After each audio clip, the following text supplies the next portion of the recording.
Hello hello hello hello hello students, very warm welcome to the online platform of success tree. मैं देवेंद्र सिद्धू आप सभी का स्वागत करता हूं हमारे current affair analysis show Sidhu talks में। आई होप बच्चे आप सब बढ़िया होंगे। कंफर्मेशन दे दीजिए कि आपको मेरी आवाज़ आ रही है। और हिमाचल वाले स्टूडेंट्स, क्योंकि आपके आज जो हैं सर जो है योगेश सर वो छुट्टी पर हैं, तो आपकी क्लास भी मैं ही लूँगा। तो आपकी क्लास जो है बच्चे रिकॉर्डेड आप फॉर्म में आपको मिल जाएगी। सो करंट अफेयर आपके बिल्कुल भी ख़राब नहीं होंगे। जय श्री राम जी। आशुतोष, विश्वनाथ, संजना, सौम्या, आशुतोष सभी को प्रणाम। गुड मॉर्निंग, सुप्रभात, हर हर महादेव। लो भाई आ रही है ना, शाबाशी। लो बच्चों, सो स्टार्ट करते हैं सेशन को and we start with the important day. So important day के नाम पर हर साल 22 मई को इम्पॉर्टेंट डे मनाया जाता है, जिसका नाम है international day for biological diversity. International day for biological diversity, जैविक विभिन्नता को सेलिब्रेट किया जाता है बच्चे। Flora and fauna, animal and plant species जो भी हैं बच्चे, बहुत ही ज़्यादा इंपॉर्टेंट रहती है हमारे पर्यावरण के मेंटेनेंस के लिए, सस्टेनेबिलिटी के लिए। तो उस चीज़ को सेलिब्रेट करने के लिए हम हर साल 22 मई को मनाते हैं international day for biological diversity. ये बात आपको याद रखनी है बच्चे, है ना जी। और इस साल इन्होंने थीम रखा है इसका B part of the plan. B part of the plan, इस साल इन्होंने इसका थीम रखा है बच्चे। ये बात आपको याद रखनी है। हाँ जी मनीषा राणा जी, वैसे तो अलग होती है वो हिमाचल वाले चैनल पे, है ना जी। लो जी, so be part of the plan is the theme इस ईयर के लिए, याद रखिएगा। और अगर मैं बात करूं एनवायरनमेंट की बच्चे, तो एनवायरनमेंट में एक कन्वेंशन है बायोडाइवर्सिटी की, बहुत खास एक बायोडाइवर्सिटी की बहुत ही इंपॉर्टेंट कन्वेंशन है बच्चे। वो भी आपको जो मैं यहाँ पर रिवाइज करवा देता हूँ, आपका एक एनवायरनमेंट का एक टॉपिक जो है एक कंप्लीट हो जाएगा। Convention of biological diversity, convention of biological diversity आपको याद रखनी है। ये जो बायोलॉजिकल डाइवर्सिटी कन्वेंशन है बच्चे, इसको इस्टेब्लिश किया गया था 1992 में, जब एक समिट होती है जिसका नाम है अर्थ समिट, जो कि हुई थी बच्चे कहाँ पे, रियो डी जेनेरियो में इसको जो है गठन किया गया था इसका। और इसको साइन करने के लिए बच्चे कंट्रीज को दे दिया गया 1993 में। और आज तक इसको जो है बच्चे अगर देखा जाएगा तो 196 कंट्रीज इसकी जो है मेंबर बन चुकी हैं। और इकलौता बच्चे एक देश जो कि यूनाइटेड नेशन का मेंबर तो है, बट उसने इसको रेटिफाई नहीं किया है, वो कौन सा है बच्चे देश, यूएसए है बच्चे जिसने इसको रेटिफाई नहीं किया है, नो रेटिफिकेशन। बाकी सारी यूनाइटेड नेशन की जितनी भी कंट्रीज हैं उन सभी ने इसको रेटिफाई किया है, सिर्फ इकलौता देश है यूएसए जिसने इसको रेटिफाई नहीं किया है। ये बात आपको याद रखनी है। बहुत बढ़िया, है ना जी। और ये ब्राज़ील, रियो डी जेनेरियो वैसे कहाँ पे है बच्चे, ब्राज़ील है, इसको भी याद रखिएगा। बहुत बढ़िया, लो जी। तो ये हो गया। और ब्राज़ील के बारे में हमने एक फैक्ट किया था बच्चे, 2027 का फीफा वुमेन्स वर्ल्ड कप कौन होस्ट करेगा, वो ब्राज़ील ही है। ब्राज़ील इसके अलावा एक और बड़ी ऑर्गेनाइजेशन को होस्ट करने जा रहा है बच्चे, इसका नाम है G21 बोल दो इसको, क्योंकि अफ्रीकन यूनियन भी आ गया ना। सो साल 2024 का G21 भी ब्राज़ील ही होस्ट कर रहा है, याद रखिएगा इस बात को। बहुत बढ़िया, डन है मामला। सो यहाँ पर आपकी जो पहली न्यूज़ वो समाप्त होती है, विद बैकग्राउंड हमने कर ली है। आओ आगे चलते हैं और बात करते हैं इंटरनेशनल करंट अफेयर्स।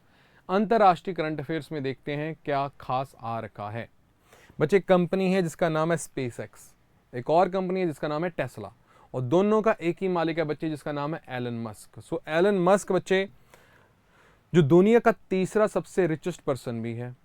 तो अभी ये विजिट पे गए हुए थे कौन से देश पर, इंडोनेशिया। सो इंडोनेशिया में विजिट पर गए हुए थे और इंडोनेशिया के देश में इन्होंने बच्चे अपना स्टारलिंक प्रोजेक्ट लॉन्च कर दिया है। और ये स्टारलिंक प्रोजेक्ट क्या है बच्चे, Starlink project is a internet beaming project, जहां से इंटरनेट किया जाएगा बीम फ्रॉम सैटेलाइट। तो सीधा स्पेस से इंटरनेट बीम किया जाता है इस स्टारलिंक प्रोजेक्ट में। और साउथ ईस्ट एशिया की तीसरी कंट्री बन चुकी है बच्चे हमारी इंडोनेशिया, जहां पर एलन मस्क ने स्टार्ट कर दिया है बच्चे अपना प्रोजेक्ट स्टारलिंक। याद रखिएगा बच्चे इस बात को। और इंडोनेशिया के रिजॉर्ट आइलैंड बाली में पहुंचे हुए थे और वहां पे सैटेलाइट इंटरनेट सर्विसेज इन्होंने दुनिया के सबसे बड़े नेशन, दुनिया का सबसे बड़ा आर्किपेलागो नेशन, आर्किपेलागो क्या होता है बच्चे? ग्रुप ऑफ आइलैंड, द्वीपों के समूह को हम क्या बोलते हैं? आर्किपेलागो। ठीक है जी, आर्किपेलागो बोलते हैं। और दुनिया का सबसे बड़ा आर्किपेलागो देश कौन सा है? इंडोनेशिया। वहां पर इन्होंने लॉन्च कर दिया है। सो तीन, बेसिकली देखा जाए, तीन इंडोनेशिया हेल्थ सेंटर्स में इसको लॉन्च किया गया है। एक है बच्चे आरू आइलैंड है हमारा मलुकू का, और उसके अलावा दो इन्होंने बाली में इसको लॉन्च किया। और साउथ ईस्ट एशिया में तीसरी कंट्री बन चुकी है जिसमें स्टारलिंक ऐड हो चुका है। पहली थी मलेशिया, वहां पे भी स्टारलिंक प्रोजेक्ट चल रहा है, और दूसरी थी फिलीपाइंस, और तीसरी अब बन चुकी है बच्चे हमारी इंडोनेशिया, जहां पर हमारा स्टारलिंक प्रोजेक्ट लॉन्च हो चुका है। ये बात आपको याद रखनी है। लो जी, सो ये इंटरनेशनल लेवल की पहली न्यूज समाप्त। बट इंडोनेशिया का जिक्र हो चुका है, तो इंडोनेशिया के सारा मैप वर्क हम यहाँ पर करने वाले हैं, और इंडोनेशिया के बारे में सारे जो रिसेंट करंट अफेयर्स हैं वो भी हम साथ ही में कर लेंगे। लो जी, सो अगर हम बात करते हैं ना इंडोनेशिया की, तो इंडोनेशिया के ना 5 मेन आइलैंड्स हैं। सुमात्रा है, जावा है, बोर्नियो है, सुलावेसी है, वेस्ट पपुआ है ना। सो 5 नेशंस हैं, 5 आइलैंड्स हैं, मेन 5 आइलैंड जिसको मिला के इंडोनेशिया बनता है ना। उसके अलावा बच्चे ये है हमारा आरू आइलैंड। आरू आइलैंड देखोगे आप तो यहां पर पड़ रहा है, यहां पर है ना जी, आरू आइलैंड, तो जहां पर इन्होंने स्टारलिंक लॉन्च किया। तो ये तो बच्चे 5 हो गए। अगर हम कैपिटल की बात करते हैं, इसके कैपिटल की, तो कैपिटल है बच्चे इनकी जावा आइलैंड पर कौन सी? जकार्ता। जकार्ता इनकी कैपिटल है, याद रखिएगा। करेंसी कौन सी है बच्चे? Indonesian rupiah. Indonesian rupiah, Indonesian rupiah इसकी बच्चे करेंसी है, याद रखिएगा। और उसके अलावा बच्चे इंडोनेशिया में 3 वॉल्केनिक इरप्शंस हुए हैं अभी। वॉल्केनिक इरप्शन पिछले अगर 4-5 महीने की बात करेंगे तो 3 वॉल्केनोस फटे हैं बच्चे। वो कौन से हैं? माउंट मेरापी, माउंट इबू और माउंट रुआंग, है ना। तो तीनों को भी याद रख लेना है, रिसेंट कर रखे रखा है हमने। और वेस्ट इंडोनेशिया के प्रेसिडेंट का नाम बता दो, अभी रिसेंटली इनको अपॉइंट किया गया था, जिसका नाम था प्राबोवो सुबियांतो। प्राबोवो सुबियांतो, है ना। तो ये भी रिवाइज हो गया अपना। लो बच्चे, सो ये भी हो गया हमारा। और अगर हम यहाँ पे बात करते हैं बच्चे, यहाँ पे एक छोटी सी देश है जिसका नाम है सिंगापुर। सिंगापुर और इंडोनेशिया के बीच में है एक स्ट्रेटेजिक स्ट्रेट, एक बहुत ही तकड़ा स्ट्रेट है जिसको हम बोलते हैं स्ट्रेट ऑफ मलक्का। क्या बोलते हैं? Straight of Malacca. लो मेरे मित्रों, सो ये आपका जो है, आपकी पहली न्यूज जो इंटरनेशनल लेवल की समाप्त होती है विद मैप वर्क, विद पुरानी करंट अफेयर की न्यूज। ठीक है जी, तो ये आपका पहला जो है बच्चे न्यूज आपका समाप्त होता है इन द इंटरनेशनल कैटेगरी। चलो चलते हैं अब हम आगे चलते हैं अगली कैटेगरी, अगली न्यूज की तरफ। एक हल्की न्यूज है, one liner international current affairs में। एक कंट्री है जिसका नाम है डोमिनिकन रिपब्लिक। डोमिनिकन रिपब्लिक के नए राष्ट्रपति, नए तो नहीं है, पहले भी यही राष्ट्रपति थे, फिर से दोबारा इनकी इलेक्शन हुई है, जिनका नाम है प्रेसिडेंट लुइस अबिनडोर। ठीक है जी, सो लुइस अबिनडोर जो हैं री इलेक्ट हुए हैं दूसरी बार डोमिनिकन रिपब्लिक के राष्ट्रपति, याद रखिएगा। हल्की न्यूज है। और ये जो डोमिनिकन रिपब्लिक है बच्चे, कहां पर पड़ता है बच्चे? अटलांटिक ओशन में, नॉर्थ अटलांटिक ओशन में ये पड़ता है बच्चे, याद रखिए, कैरिबियन सी में। और कैपिटल इसकी है सेंटो डोमिंगो, और करेंसी इनकी डोमिनिकन पैसो, याद रखिएगा। और उसके अलावा बच्चे इसके यहां पर आप देख रहे हो कंट्री है जिसका नाम है हाइती। हाइती कंट्री में बहुत ज़्यादा अगर आप देखोगे लॉ एंड ऑर्डर सिचुएशन चल रही है, सिविल वॉर टाइप सिचुएशन चल रही है। और वहाँ से हमारे भारतीयों को निकालने के लिए इंडियन सरकार ने हाइती से एक ऑपरेशन स्टार्ट किया था। उसका नाम क्या है? आपके लिए सवाल है, ऑपरेशन का नाम बता दो जो हाइती में हमने स्टार्ट किया था वहाँ से हमारे फंसे हुए इंडियंस को निकालने के लिए। What is the name?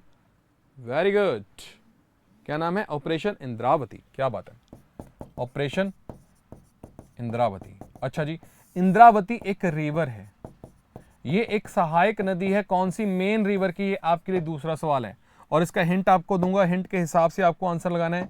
बच्चे ये वो रिवर है जिसको हम गंगा ऑफ द साउथ भी बोलते हैं, Ganga of the south, Ganga of the south भी बोलते हैं, वृद्ध गंगा भी बोलते हैं, ओरिजिन इसका होता है त्रिंबकेश्वर से, त्रिंबकेश्वर से। अब बता दो इंद्रावती कौन सी रिवर की ट्रिब्यूटरी है? आपके लिए सवाल है बच्चे, वेरी गुड, और आंसर है Godavari. So Godavari is the correct option, Godavari is the correct option. लो जी, सो दूसरी करंट अफेयर की न्यूज समाप्त होती है विद स्ट्रेटेजी के, विद पुराना current affair, with map work. चलो भाई, सो पहली कैटेगरी समाप्त होती है। आओ चलते हैं नेक्स्ट कैटेगरी, और नेक्स्ट कैटेगरी में बात होती है बच्चे नेशनल न्यूज की। सो नेशनल न्यूज में हम कवर करेंगे क्या? पहली न्यूज जो नेशनल न्यूज में कवर हो रही है, एक महिला जी, एक महिला का नाम आपको याद रखना है, और इस महिला ने किया क्या है बच्चे? इंडिया की सबसे ज्यादा उम्र वाली महिला जिसने माउंट एवरेस्ट की चढ़ाई चढ़ी है। सो माउंट एवरेस्ट चढ़ा है बच्चे इस महिला ने, नाम इनका ज्योति रात्रे। ज्योति रात्रे ने 55 साल की एज में माउंट एवरेस्ट की चढ़ाई चढ़ी है बच्चे, बहुत बड़ी बात है। सो ज्योति रात्रे जी 55 साल की एज में चढ़ चुके हैं बच्चे माउंट एवरेस्ट की चढ़ाई, याद रखिएगा। और माउंट एवरेस्ट की बच्चे आपको हाइट पता है कितनी है? 8,848 मीटर है। और माउंट एवरेस्ट कौन से देश में पड़ता है? नेपाल में पड़ता है। और नेपाल वाले माउंट एवरेस्ट को क्या बोलते हैं बच्चे? सागरमथा, सागरमथा। सो मध्य प्रदेश से बिलोंग करती है ये महिला, जिनका नाम है बच्चे ज्योति रात्रे, और चढ़ चुकी हैं ये माउंट एवरेस्ट के ऊपर। और इनको गाइड किया है बच्चे 3 शेरपा ने, लखपा नुरबू, मिंग नुरबू और पसांग तेंजिंग शेरपा। ये जो पसांग तेंजिंग शेरपा है ना, इनकी रैंक 2 है, रैंक 2, जिसने सबसे ज्यादा बार जो है माउंट एवरेस्ट की चढ़ाई चढ़ी है। तो इसका मतलब फिर रैंक 1 किसका होगा? क्योंकि हमने ये भी करके रखा हुआ है। और इन्होंने 29 टाइम्स जो है माउंट एवरेस्ट चढ़ा है बच्चे। इनका क्या नाम है? आपके लिए पूछ रहा हूं, इन्होंने वर्ल्ड रिकॉर्ड बना दिया है। आपके लिए सवाल, वेरी गुड जी। सो कामी रीटा शेरपा, क्या नाम है इनका? कामी रीटा, कामी रीटा शेरपा आपको याद रखना है बच्चे, जिन्होंने 29 बार जो है माउंट एवरेस्ट की चढ़ाई चढ़ी है बच्चे, याद रखिएगा। लो जी, सो ये भी आपका समाप्त हो गया। अब यहां पर ना 3 नाम लिखे हुए हैं, तीनों का आपको बताना है क्या क्या है। अवतार सिंह चीमा कौन है बच्चे? ये हमारे फर्स्ट इंडियन मैन हैं टू कॉन्कर माउंट एवरेस्ट, याद रखना। बचिंद्री पाल कौन है बच्चे? ये हमारी फर्स्ट इंडियन वुमेन है जिन्होंने माउंट एवरेस्ट की चढ़ाई चढ़ी। मलावत पूर्णा कौन है बच्चे? ये हमारे यंगेस्ट इंडियन वुमेन हैं जिन्होंने कॉन्कर किया माउंट एवरेस्ट, याद रखिएगा। और उसके अलावा अगर पूछ ले कि फर्स्ट पर्सन कौन है, दुनिया में फर्स्ट पर्सन कौन है जिन्होंने कॉन्कर किया माउंट एवरेस्ट को, तो बच्चे हैं इसमें 2 बंदे। एक है बच्चे एडमंड हिलेरी, और दूसरे एक शेरपा जिनका नाम है तेंजिंग नोर्गे, तेंजिंग नोर्गे। दोनों ने बच्चे पहली बार जो है ये चढ़ाई चढ़ी थी। और तेंजिंग नोर्गे के ऊपर तो एक अवार्ड भी आता है बच्चे, नाम इनके नाम पर ही है, तेंजिंग नोर्गे अवार्ड। और ये जो तेंजिंग नोर्गे अवार्ड है ना, ये हर साल जो हमारे पर्वतारोही है उनको दिया जाता है, एडवेंचर करना चाहते हैं। और इस साल 2023 का तेंजिंग नोर्गे अवार्ड किसको दिया गया था? तो आप क्या लगाएंगे बच्चे, बताइए। उत्तराखंड की महिला है ये, क्या बात है जी, सविता कांसवाल। क्या बात है, सविता कांसवाल, बहुत बढ़िया, सविता कांसवाल। चलो जी, तो ये भी आपका जो है न्यूज यहां पर समाप्त होती है बच्चे, पहली नेशनल न्यूज। आओ चलते हैं विद बैकग्राउंड, विद स्ट्रेटेजी के जैसे हम करते हैं बच्चे। सेकंड न्यूज पर जिक्र हो रहा है हमारी एक स्टैट्यूटरी ऑर्गेनाइजेशन जिसका नाम है food safety and standard authority of India. Food safety and standard authority of India जो कि एक स्टैट्यूटरी बॉडी है। स्टैट्यूटरी बॉडी माने कि इसके लिए एक पर्टिकुलर एक्ट बनाया गया है 2006 में। हेडक्वार्टर कहाँ पे इसका? दिल्ली में है। और इसका मेन काम क्या होता है बच्चे? फूड बिजनेसेस को रेगुलेट करना। नहीं, अगर कोई फूड प्रोडक्ट आता है तो उसको पेटेंट देना, अगर कोई क्वालिटी मेंटेन नहीं कर रहा है तो उसको पनिशमेंट देना। ये फूड सेफ्टी स्टैंडर्ड अथॉरिटी का मेन काम होता है। सो अभी इन्होंने बच्चे वार्निंग दी है सभी फलों के ट्रेडर्स को, या फिर हमारे फ्रूट प्रोडक्शन में जो भी इंडस्ट्रीज लगी हुई हैं, सभी को बोला कि आप फलों को पकाने के लिए जो आप यूज करते हो ना कैल्शियम कार्बाइड, बंद कर दो। कैल्शियम कार्बाइड आप बंद कर दो। बोलते कि फ्रूट राइपनिंग के लिए जो यूज होते हैं इसको खत्म कर दो, क्योंकि कैल्शियम कार्बाइड जो है बच्चे इसमें अवशेष मिलते हैं हार्मफुल ट्रेसिस के, किसके आर्सेनिक और फॉस्फोरस। और कैल्शियम कार्बाइड ज्यादातर तो बच्चे हम मैंगोस को पकाने के लिए यूज करते हैं। और स्ट्रिक्ट वार्निंग दी है बच्चे इन्होंने हमारे किसको दी है बच्चे, ट्रेडर्स को और फूड बिजनेस ऑपरेटर्स को, कि भाई कैल्शियम कार्बाइड मत यूज करो क्योंकि उसमें आर्सेनिक और फॉस्फोरस होता है। उससे क्या होता है बच्चे, उससे ये होता है कि भाई आपको डिजीनेस हो सकती है, जरूरत से ज्यादा प्यास लग सकती है, इरिटेशन भी हो सकती है, skin ulcers, vomiting, swallowing, difficulty in swallowing, weakness हो जाती है। तो इन चीजों से बचने के लिए बोलते हैं कैल्शियम कार्बाइड हम नहीं यूज करेंगे, ऐसा फूड सेफ्टी स्टैंडर्ड अथॉरिटी का कहना है। किसको, ट्रेडर्स को और फूड प्रोड्यूसर ऑर्गेनाइजेशंस को, ठीक है जी। और उसके अलावा अगर मैं साइंस में जाता हूं तो वो नेचुरल हार्मोन कौन सा है बच्चे जो फ्रूट की राइपनिंग के लिए काम करता है, उसका नाम है ethylene. Ethylene is a naturally occurring hormone जो कि फ्रूट्स को राइपनिंग करने में, फ्रूट्स को राइप करने में, फ्रूट्स को पकने में हेल्प करता है, ठीक है जी। सो एक नया आपको जो है यहां पर याद रखना है एलिमेंट, केमिकल जो कि बैन किया गया है फूड सेफ्टी स्टैंडर्ड अथॉरिटी के द्वारा, और उसका नाम है कैल्शियम कार्बाइड। सो अब आगे चलते हैं बच्चे और बात देख करते हैं जी food safety standard authority of India की ऑटोनमस बॉडी है, ministry of health and family welfare के अंडर आती है, 2006 में बनाई गई थी, दिल्ली में हेडक्वार्टर है इसका, तो मैंने आपको पहले भी करा दिया था। अब हम आगे चलते हैं, यहां पर रिवीजन करते हैं कुछ चीजों की कि कौन से अभी हमने देखे थे पेस्टिसाइड या केमिकल जो बैन किए गए हैं। अभी हमने देखा था एमडीएच मसाले, एमडीएच मसाले जिसमें बच्चे काफी कुछ पाया गया था और इसको Singapore, Hong Kong, European union, even के कल नेपाल ने भी बैन किया एमडीएच मसाले को। क्यों, इसमें ऐसा क्या मिल रहा था बच्चे, आपके लिए सवाल है। और फिर हमने देखा था कॉटन कैंडी, बुड्डी का बाल, कॉटन कैंडी को बैन किया था बच्चे हमारे पुडुचेरी ने और हमारे तमिलनाडु ने। क्यों, ऐसा कौन सा केमिकल मिल गया इसमें, दो केमिकल्स के नाम आपको बताने हैं बच्चे, बताओ जी। वेरी गुड, बहुत बढ़िया। लो जी, सो एमडीएच मसाले में क्या मिला था, इथाइलिन ऑक्साइड। इथाइलिन ऑक्साइड बोलते हैं, ये तो कैंसर भी कर सकता है। और कॉटन कैंडी में क्या मिला था बच्चे, रोडामाइन बी, रोडामाइन बी, याद रखिएगा। लो बच्चे, सो ये दो आपको याद रखने हैं और एक कैल्शियम कार्बाइड हो गया, तो तीन केमिकल्स बोल दो, तीन पेस्टिसाइड्स बोल दो जिनका प्रयोग के ऊपर बैन किया गया है डिफरेंट कंट्रीज या फिर डिफरेंट ऑर्गेनाइजेशंस के बारे में याद रखना। लो जी, ऑर्गेनाइजेशंस के द्वारा।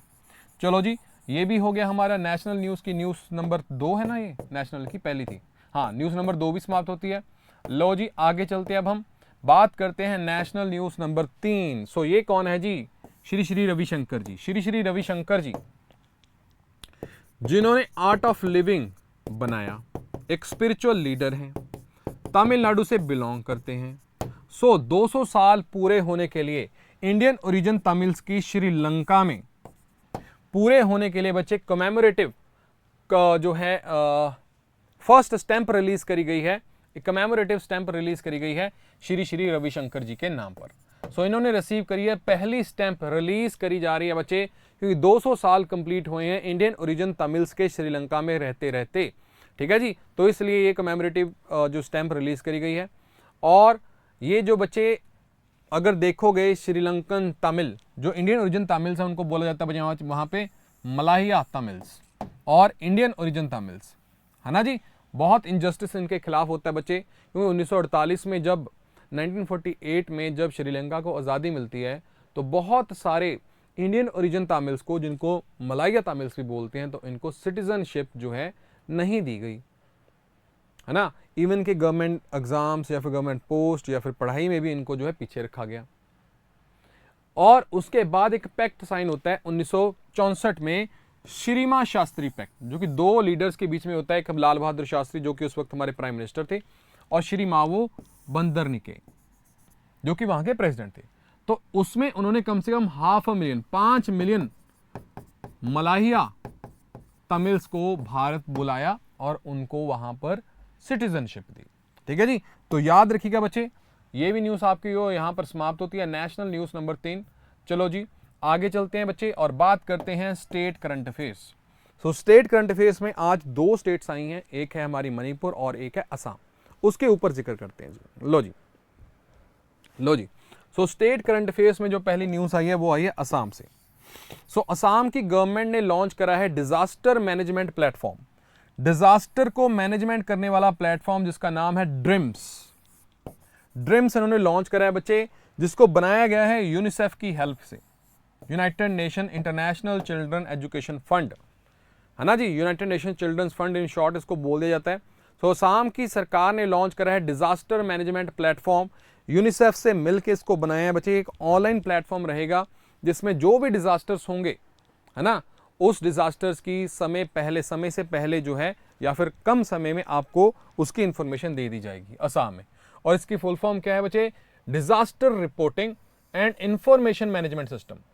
डिजिटल प्लेटफॉर्म रहेगा, ऑनलाइन रिपोर्टिंग की जाएगी डैमेज की जो कि वेरियस डिजास्टर्स की वजह से हो रही है, चाहे वो बाढ़ हो, चाहे वो भूकंप हो, चाहे वो सुनामी हो, चाहे वो कुछ भी हो, तो उसकी ऑनलाइन रिपोर्टिंग यहाँ पे दी जाएगी और समय से पहले लोगों को आगाह किया जाएगा ताकि जान और माल का नुकसान जो है वो कम से कम हो सके। So DRIMS disaster management platform launch किया है असम की सरकार ने यूनिसेफ के साथ मिलकर। ठीक है जी, ऑनलाइन प्लेटफॉर्म। सिंपल न्यूज़ यहाँ पर समाप्त होती है, बट यहाँ से आगे बढ़ने से पहले मैं आपसे पूछना चाहूँगा यूनिसेफ के ब्रांड एम्बेसडर का नाम बता दो। रिसेंट ही अभी हमने बनाए थे यूनिसेफ इंडिया के ब्रांड एम्बेसडर, कौन है वो आपको बताना है। बोलते गीत है, वो गीत जब वी मेट की गीत है। सो आंसर है बच्चे Kareena Kapoor. So Kareena Kapoor is the correct option, Kareena Kapoor is the correct option, जो कि ब्रांड एम्बेसडर बनाए गए हैं बच्चे हमारे यूनिसेफ के, याद रखिएगा। लो जी, सो ये भी स्टेट न्यूज़ की पहली न्यूज़ समाप्त होती है। आओ चलते हैं, बात करते हैं मणिपुर की। सो मणिपुर ने कुछ स्टेप्स लिए हैं ताकि वहाँ के जो इंडेंजर्ड माइती पोनीस हैं, एक तरह का बच्चे आपका घोड़ा, इसको जो है सेफ गार्ड किया जाए, इसको कंजर्व किया जा सके। क्योंकि मणिपुर के कल्चर में अगर आप बात करोगे ना तो इन घोड़ों का बहुत ज़्यादा सिग्निफिकेंस है, चाहे उनके रिलीजियस कॉनोटेशन में बोल दो, चाहे उनके एथनिक कॉनोटेशन में बोल दो। तो इनके लिए बच्चे मणिपुर की सरकार ने कम से कम 30 एकड़ का लैंड जो है गवर्नमेंट ने लैंड अलॉट किया है, और ताकि वहाँ पर जो है घूम सकें, फ्रीली रोम कर सकें और चर सकें, घास चर सकें। कौन? ये पोनीस, जिसको बोला जाता है बच्चे माइटी पोनीस, है ना जी, मणिपुरी पोनी बोलते हैं। और मणिपुर की सरकार ने बच्चे अगर आपको देखेंगे 2013 में इनको इंडेंजर ब्रीड करार दे दिया था। ठीक है जी, तो ये है बात आपको याद रखनी है मणिपुर के बारे में। और ये हल्की सी न्यूज़ है, वन लाइनर टाइप। और यहाँ पर स्टैटिक जी के जरूर करेंगे बच्चे। कैपिटल है मणिपुर की इम्फाल, और सीएम है यहाँ के एन बीरेन्द्र सिंह, और गवर्नर है अनुसुईया उइके। और अनुसुईया उइके ने मणिपुर में एक स्टार्ट किया था बच्चे, क्या था वो? Students on wheel. हाँ, स्टूडेंट्स ऑन व्हील प्रोग्राम, याद है ना? एजुकेशन की दूर दराज एरिया तक रीच बढ़ाने के लिए उन्होंने एजुकेशन स्कूल ऑन व्हील्स, है ना, स्कूल स्टूडेंट्स नहीं था, स्कूल ऑन व्हील्स था, sorry, school on wheel start किया था। वो अनुसुईया उइके ही थे, है ना जी, तो याद रखिएगा इस बात को। लो जी, सो ये भी आपकी न्यूज़ रिवाइज हो गई। उसके अलावा अगर मैं स्टैटिक जीके में एनवायरनमेंट में जाऊं बच्चे, एनवायरनमेंट की अगर बात करते हैं तो मणिपुर स्टेट में ना एक नेशनल पार्क है जो कि बहुत ही ज़्यादा फेमस है, क्योंकि वो हमारे पूरे मणिपुर का इकलौता फ्लोटिंग नेशनल पार्क है। उसका नाम क्या है? फ्लोटिंग नेशनल पार्क, तैरने वाला नेशनल पार्क। क्यों? क्योंकि बच्चे वहाँ पे एक बहुत ही अलग तरीके की वनस्पति मिलती है जिसको हम बोलते हैं बच्चे फुमडिस मिलती है वहाँ पर, जो एक अलग तरीके की वनस्पति है जो कि पानी के ऊपर इस तरीके से होती है और वो तैर रही होती है, और उसके ऊपर शंघाई डियर डांस करती है। शंघाई डियर जिसका जो है इंडेंजर्ड, इसका IUCN स्टेटस है, और इस डियर को डांसिंग डियर भी बोलते हैं। इस नेशनल पार्क का मेरे को नाम बता दो, दुनिया का इकलौता floating national park. Very good, Keibul Lamjao national park. क्या नाम है इसका? कायबुल लमजाओ। Keibul Lamjao national park. बहुत बढ़िया। अगर आपसे कोई पूछ ले कि मणिपुर स्टेट की कौन से देश के साथ इंटरनेशनल बॉर्डर लगता है, तो आप क्या आंसर लगाओगे? मणिपुर राज्य का कौन से इंटरनेशनल देश के साथ बॉर्डर लगता है? एक देश है उसके साथ इसका बॉर्डर लगता है, वो देश कौन सा है? आपके लिए सवाल है, बताओ क्या आंसर होगा इसका। Very good.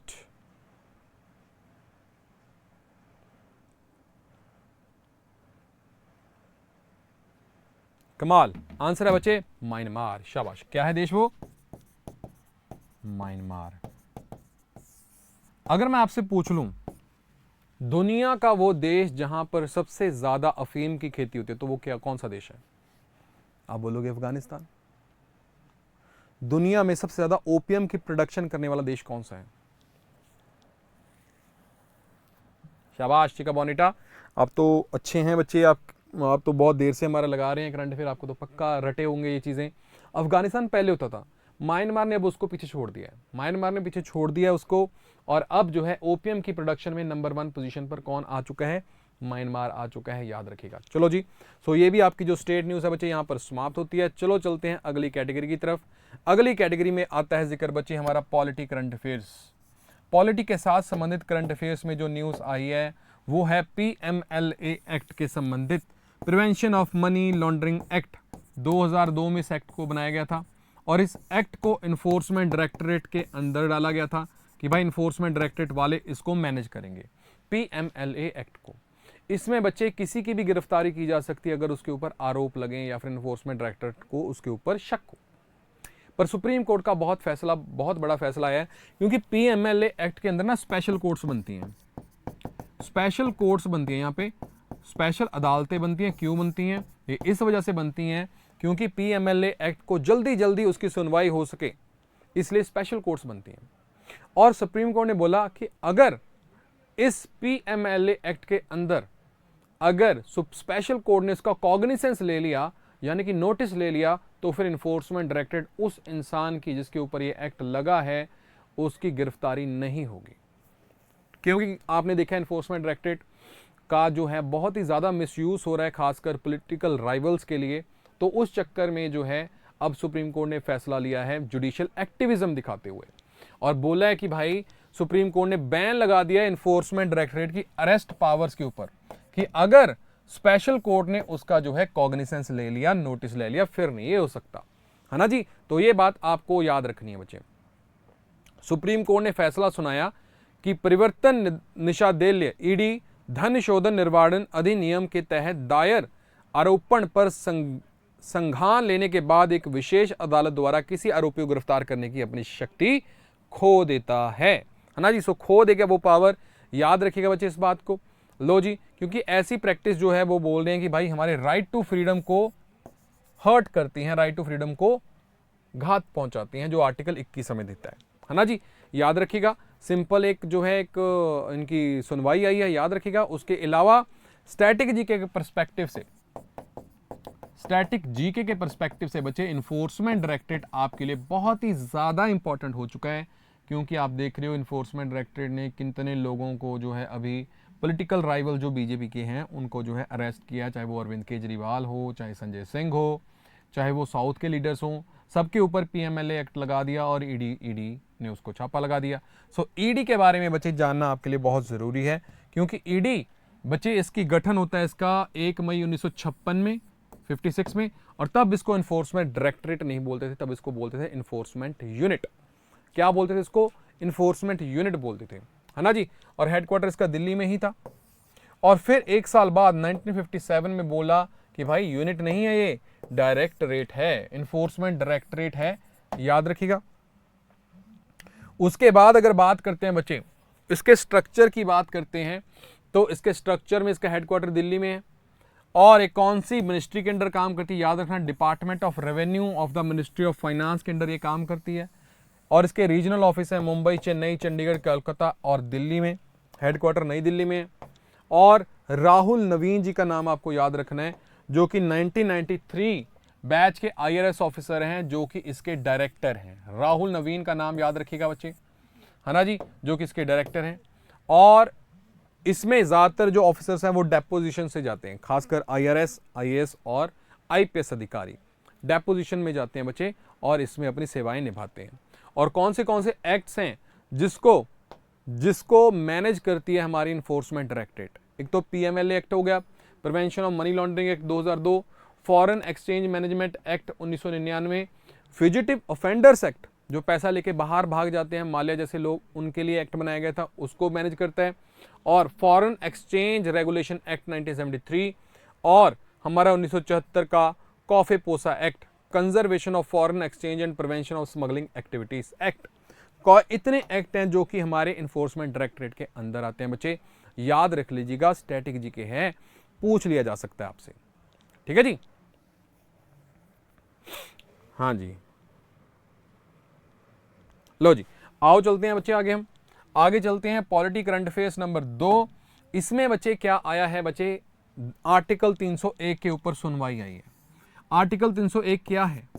Right to property है, right to property, right to property. और ये जो राइट टू प्रॉपर्टी है ये अंडर आर्टिकल 301 के अंदर आता है, यानी कि एक लीगल राइट है। क्या है? एक लीगल राइट है, या फिर आप बोल दो कॉन्स्टिट्यूशनल राइट है ना जी। सुप्रीम कोर्ट ने बोला है कि भाई सरकार किसी भी की जमीन दबा नहीं सकती अगर वो एक प्रॉपर प्रोसीजर ना फॉलो करे। तो ये बड़ी बात आई है कि state can not acquire property without proper procedure. Procedure के हिसाब से अगर आप किसी की प्रॉपर्टी को अटैच करोगे तो बात अलग है, बट विदाउट प्रॉपर प्रोसीजर आप किसी भी प्रॉपर्टी को अटैच नहीं कर सकते अंडर आर्टिकल 300A, ये बोला है सुप्रीम कोर्ट ने। ठीक है जी, और ऐसा इन्होंने बोला है बच्चे Kolkata municipal corporation versus Vimal Kumar case में। बोलते कि भाई अगर क्या हुआ, ये हमारा फंडामेंटल राइट नहीं है, ये कॉन्स्टिट्यूशनल और एक ह्यूमन राइट तो है ही है ना जी।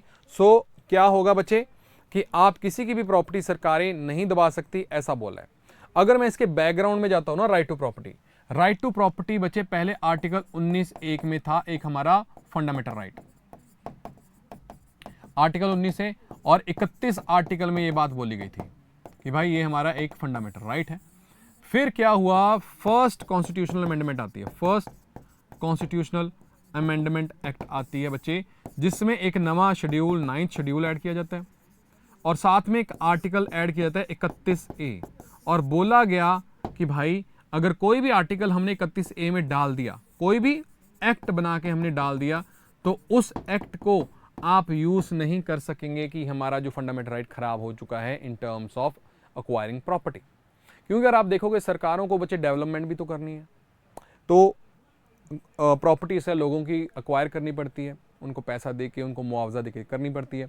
तो सरकार ने 31A आर्टिकल बनाया था कि हमने अगर कोई एक्ट बना के जिसमें किसी की प्रॉपर्टी अटैच हो रही होगी, इसमें डाल दिया, तो आप सुप्रीम कोर्ट नहीं जा सकते, अपनी सुनवाई हाई कोर्ट से नहीं करवा सकते कि मेरा जो है फंडामेंटल राइट है, राइट टू प्रॉपर्टी, और उसके वो हर्ट हो चुका है ना जी। बट इतना तो चलो अभी किया था। फिर 1978 में पास होती है बच्चे 44th कॉन्स्टिट्यूशनल अमेंडमेंट एक्ट, उसने 31A वाला काम ही खत्म कर दिया।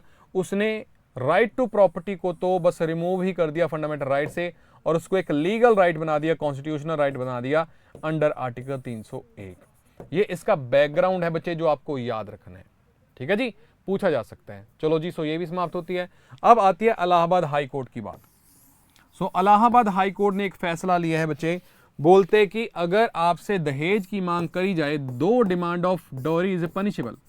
बोलता कि अगर दहेज की मांग करी जा रही है तो वो पनिशेबल है, बट ताना देना कि लड़कों के द्वारा, लड़की की फैमिली के द्वारा ताना देना कि मेरे को कम आपको जो है बच्चे डॉरी मिली है, मेरे को कम पैसा दिया है आप लोगों ने, वो एक पनिशेबल ऑफेंस नहीं है।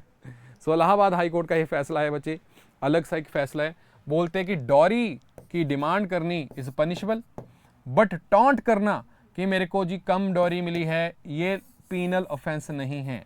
ये इलाहाबाद हाई कोर्ट का एक फैसला है बच्चे, याद रखना। ये क्या है जी, बोलते परवेज जी जैसा भी है वैसे ही है बच्चे। अब क्योंकि बच्चे कुछ ऐसे लॉस हैं जो कि फेवर करते हैं गर्ल्स को, है ना, तो उस चक्कर में क्या होता है कि फेक केसेस बहुत ज़्यादा चलते हैं, है ना। कोई भी कुछ भी बोल देगा, लड़कियां जो हैं, वुमेन जो है इस बात को भी लेके जा रही हैं कि मेरे को ताना दिया था जी, है ना, कि कम दहेज दिया या ये वो हुआ, तो उस चक्कर में उन्होंने बोला कि भाई वो ऑफेंस नहीं है, ये है बात।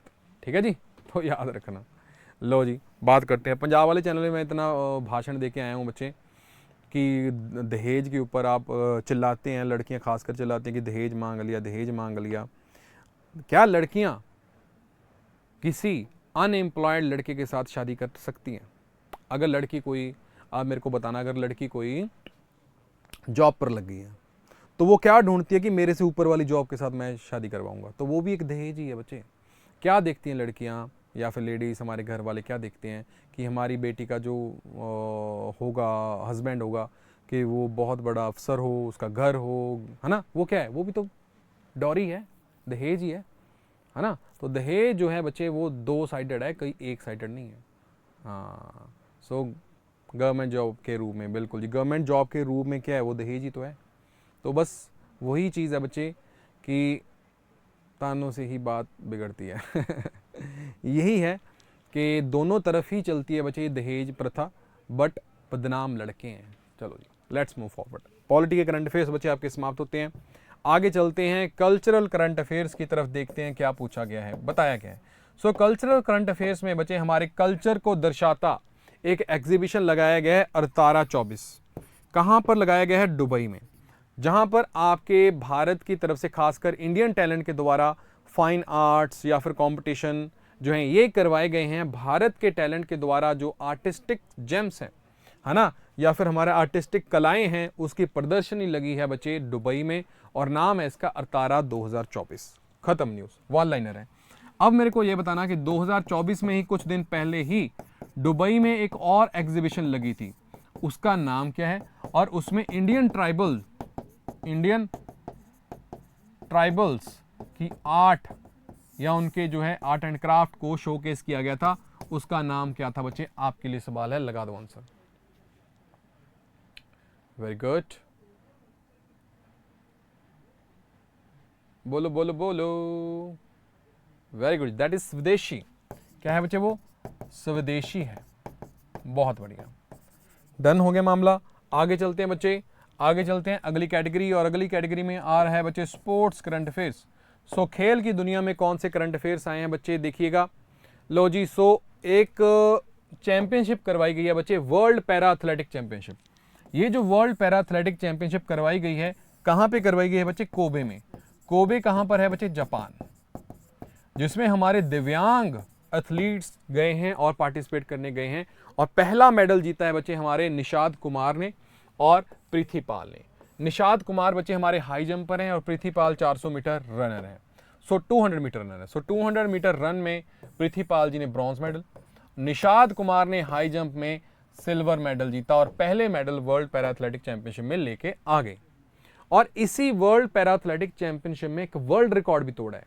एक भारतीय धावक, 400 मीटर धावक है बच्चे, वो महिला हैं, उन्होंने वर्ल्ड रिकॉर्ड तोड़ा है, गोल्ड मेडल जीता इन्होंने, और नाम है दीप्ति जीवांजी।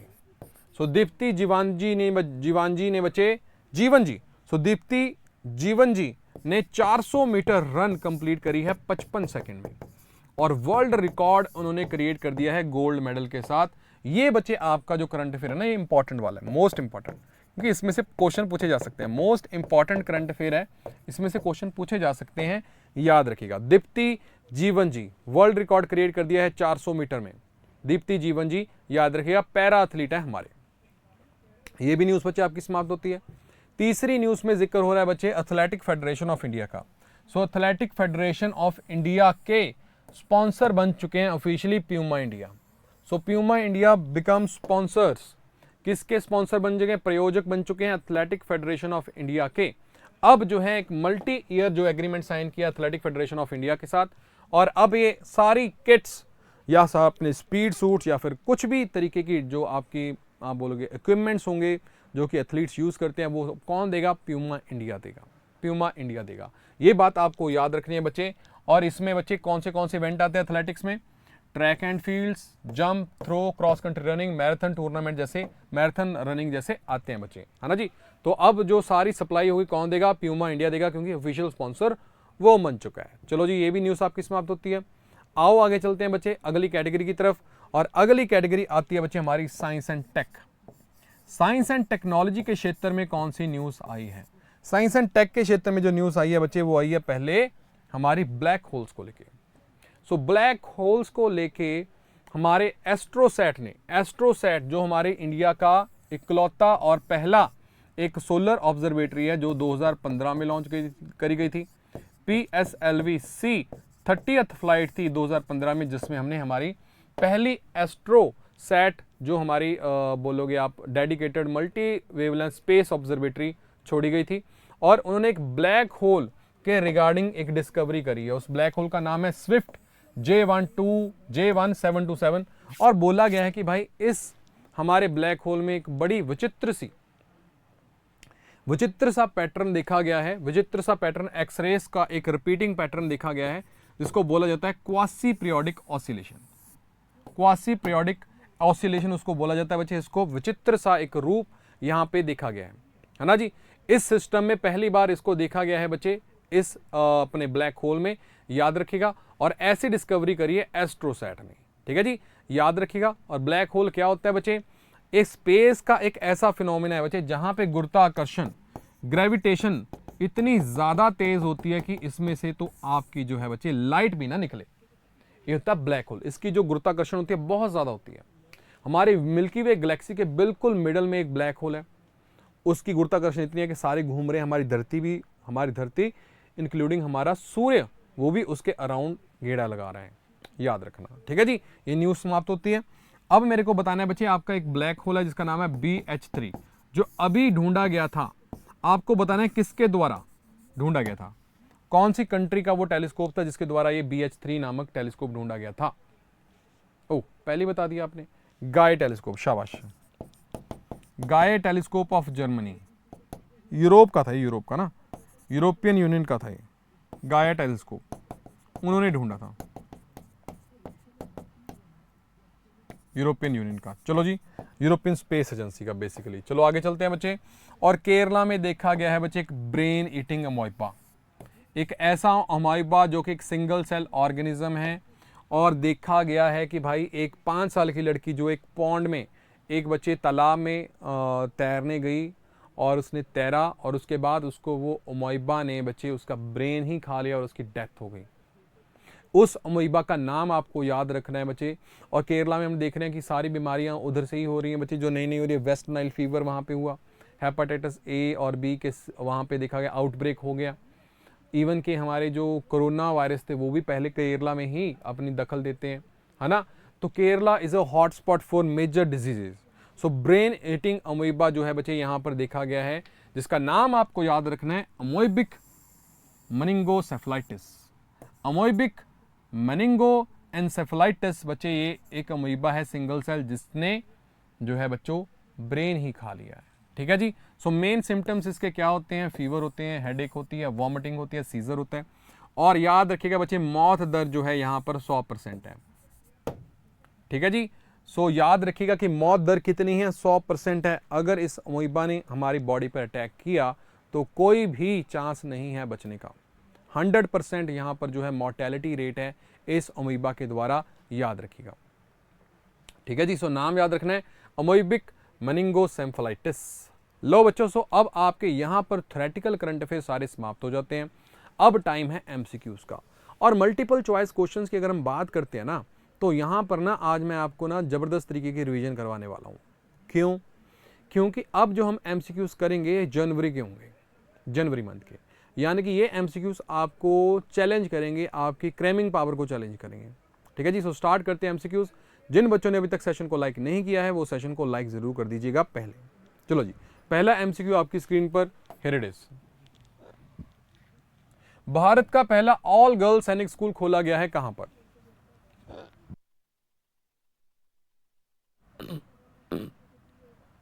शाबाश। कहां पे खोला गया बच्चे? वृंदावन यूपी में खोला गया है, याद रखिएगा। और ऐसे स्कूल बनाने हमने 100। राजनाथ सिंह जी जो कि हमारे डिफेंस मिनिस्टर हैं, उनके द्वारा इसका उद्घाटन किया गया। अगला सवाल, गुजरात का बच्चे वो कौन सा टेंपल है जहां पर वर्ल्ड रिकॉर्ड बनाया गया सूर्य नमस्कार का? क्योंकि इतने ज़्यादा लोगों ने वहाँ पे सूर्य नमस्कार किया तो वर्ल्ड रिकॉर्ड बना दिया। वो कौन सा टेम्पल था गुजरात का?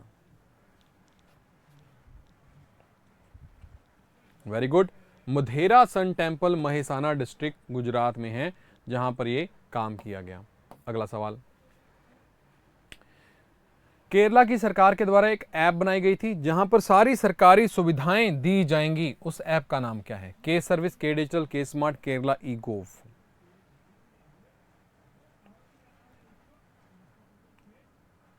वेरी गुड, सो आंसर है बच्चे इसका के स्मार्ट ऐप, याद रखिएगा। अगला सवाल, 16 फाइनेंस कमीशन के चेयरमैन कौन? 16वीं फाइनेंस कमीशन के चेयरमैन कौन है? और फाइनेंस कमीशन जिसका आर्टिकल है बच्चे आर्टिकल नंबर 280, बोलिए बच्चे। Arvind Panagariya is the correct option, Arvind Panagariya is the correct option. अगला सवाल, जॉइंट मिलिट्री एक्सरसाइज है जिसका नाम है डेजर्ट साइक्लोन, इंडिया और यूएई के बीच में हुई है। आपको बताना है हुई कहां पे है? Rajasthan, Abu Dhabi, Dubai, Gujarat. Joint military exercise desert cyclone कहां पे हुई है? Very good ji, Pokhran range Rajasthan में हुई थी, याद रखिएगा। अगला सवाल, अनाहत सिंह ने अंडर 19 गर्ल्स टाइटल जीता स्क्वैश में, हराया किसको था? Scottish junior open squash championship जीती, हराया किसको था? Anika Verma, Robin McAlpine, Sneha Kapoor, Ayesha Malik. Very good, Vishwanath Swami Tiwari, नाम है रॉबिन मैकल्पाइन। अगला सवाल, कौन सी कंट्री है हिमाचल प्रदेश की, सॉरी कौन सी कम्युनिटी है हिमाचल प्रदेश की जो कि सिरमौर जिले से बिलोंग करती है, जिनको रिसेंटली दिया गया था शेड्यूल्ड ट्राइब का स्टेटस, अनुसूचित जनजाति का दर्जा दिया गया था बच्चे, वो कौन सी कम्युनिटी है? हाथी community is the correct option. आओ आगे चलते हैं। महर्षि वाल्मीकि एयरपोर्ट प्रधानमंत्री मोदी साहब ने इनॉग्रेट किया था कहां पर? Gorakhpur, Varanasi, Kanpur, Ayodhya. Very good, Ayodhya is the correct option. DRDO ने सेलिब्रेट किया अपना कौन से नंबर का फाउंडेशन दिवस? डीआरडीओ ने, और डीआरडीओ ने यह स्थापित किया था बच्चे, डीआरडीओ स्थापित होता है 1 जनवरी 1958 को। हेडक्वार्टर इनका कहां पे है? दिल्ली में, है ना। हेडक्वार्टर कहां पे? दिल्ली में। 1 जनवरी 1958 को स्थापित किया गया था। और डायरेक्टर कौन है इनके? समीर वी कामत। और आंसर बच्चे 66 फाउंडेशन दिवस मनाया गया था बच्चे साल 2024 में, याद रखिएगा। अगला सवाल, सीएपीएफ वालों ने एक ऐप लॉन्च करी थी और बोला था कि हमारे जो भी जवान होंगे कम्युनिकेशन के लिए, डॉक्यूमेंट शेयरिंग के लिए उसी ऐप को यूज करेंगे। उस ऐप का नाम क्या है?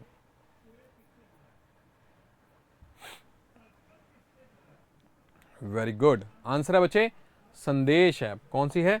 संदेश ऐप, याद रखिएगा। अगले सवाल पर आ जाओ।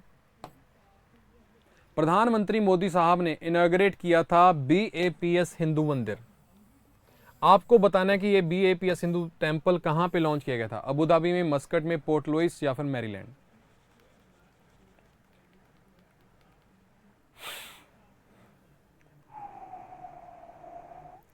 शाबाश, और आंसर है बच्चे अबू धाबी, यूएई। बहुत बढ़िया, आगे आ जाओ। अर्जेंटीना के करंट प्रेसिडेंट का नाम बता दो जिन्होंने ब्रिक्स की मेंबरशिप लेने से इनकार कर दिया था।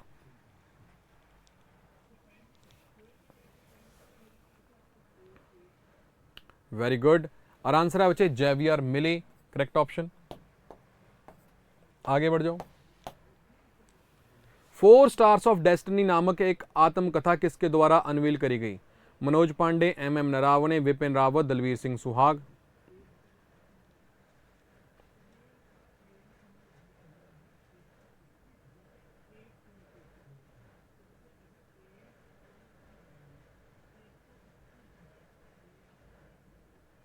शाबाश, journal MM Naravane, journal MM Naravane के द्वारा लॉन्च की गई थी बच्चे किताब, याद रखिएगा 4 स्टार्स ऑफ डेस्टिनी। अगला सवाल, इंडिया और कौन सी कंट्री ने एक एग्रीमेंट साइन किया था कि फ्यूचर पावर स्टेशन जो भी होंगे कुडनकुलम न्यूक्लियर प्लांट के हम दोनों मिलकर ही बनाएंगे?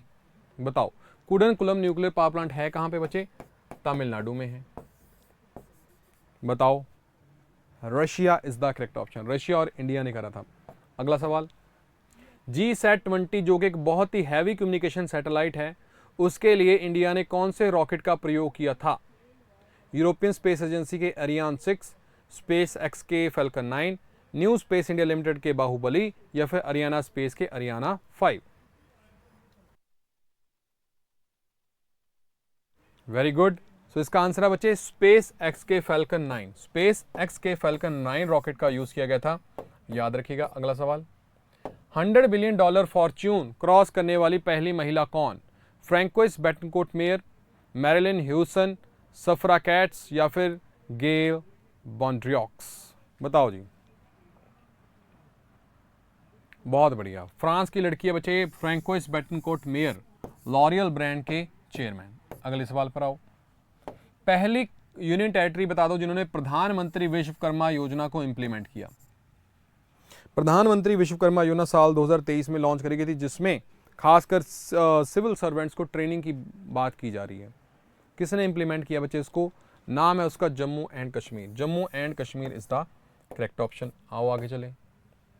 चाइना का मैंगजियांग डीप सी माइनिंग शिप जो है, इसका मेन मकसद क्या था? डीप सी माइनिंग थी, उसके नाम से ही पता लग रहा है। लो जी, इस तरह का शिप था जो लॉन्च किया था चाइना ने, डीप सी माइनिंग शिप मैंगजियांग। आगे आओ, कौन सी स्मार्ट सिटी हमारे भारत में जिन्होंने ग्रीन कॉरिडोर बनाना है ताकि अंग जो दान है या फिर उसका प्रत्यारोपण है, ट्रांसप्लांटेशन है, जल्दी जल्दी हो सके? कौन सी स्मार्ट सिटी ने ऐसा ग्रीन कॉरिडोर बनाने का मकसद बनाया है? Very good, D Raipur, Chhattisgarh ने। बहुत बढ़िया, आगे आ जाओ। कौन सी इंडियन यूनियन टेरिटरी है जिसमें पहली बार स्पोर्ट्स बीच गेम्स करवाई गई हैं? बीच गेम्स करवाई गई हैं, वो कौन सी स्टेट है? कौन सी यूटी है? शाबाश। लक्षद्वीप? नो बच्चे, इसका आंसर है A and B. Ashutosh very good ji. Dadra and Nagar Haveli and Daman and Diu, दोनों में, क्योंकि अब तो ये अलग नहीं है ना, अब तो एक ही बन गए हैं। सो दीव में करवाई गई थी बेसिकली, और इसका मैस्केट था बच्चे पर्ल। और विनर कौन था, कोई मेरे को बता सकता है? Winner, who is the winner? Good morning Nancy Goyal ji, very good. Madhya Pradesh is the correct option.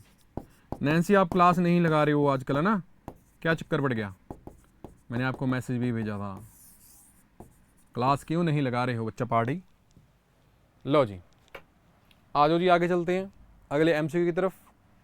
National statistical office के हिसाब से फाइनेंशियल ईयर 23-24 में भारत की प्रोजेक्टेड ग्रोथ रेट क्या है? बताओ। अच्छा, रिकॉर्डेड देख रहे हो? ठीक है बच्चे, फिर तो ठीक है।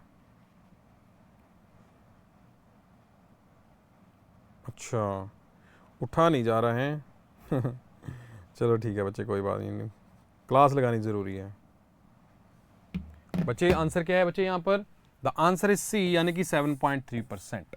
लो बच्चों, अगला सवाल बोलता जी हमारा इंडियन ओलंपिक एसोसिएशन है, उसके सीईओ लगे हैं, उसका नाम क्या है? सीईओ, इसके जो प्रेसिडेंट है वो कौन है? प्रेसिडेंट तो बच्चे हमारे थे, हमारे पीटी उषा जी। सीईओ कौन है बच्चे? रघुराम अय्यर हैं, है ना? और बच्चे एक हमने देखा था Indian para Olympic committee, Indian para Olympic committee, इस कमेटी के चेयरमैन कौन थे? लगे थे नए, जिनका नाम था देवेंद्र झझरिया। देवेंद्र झझरिया, है ना जी, याद रखिएगा। चलो आगे चलते हैं। लो बच्चों, सो इसी के साथ आपका आज का एक और एपिसोड सिद्धू टॉक्स का समाप्त हो जाता है। So thank you so much for attending this session. और हिमाचल वाले बच्चे भी इसको अच्छे ढंग से कर लीजिएगा, फिर सर आ जाएंगे तो आपकी क्लास कंटिन्यू हो जाएगी, है ना? तो आपका नुकसान नहीं होगा basically. Thank you so much, bye bye, take care, खुदा हाफिज। सभी बच्चों को मेरी तरफ से बाय बाय, शब्बा खैर।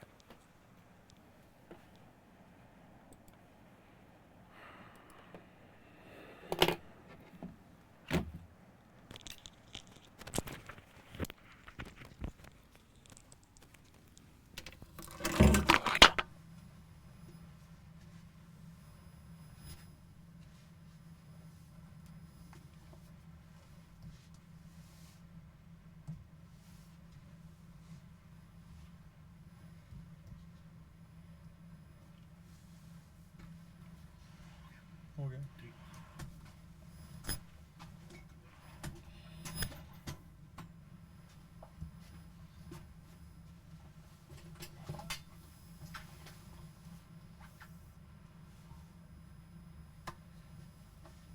क्या इधर केड़ी क्लास लाई सी? हिमाचल आवाज होती होती है हुन इधर है, हुन इधर।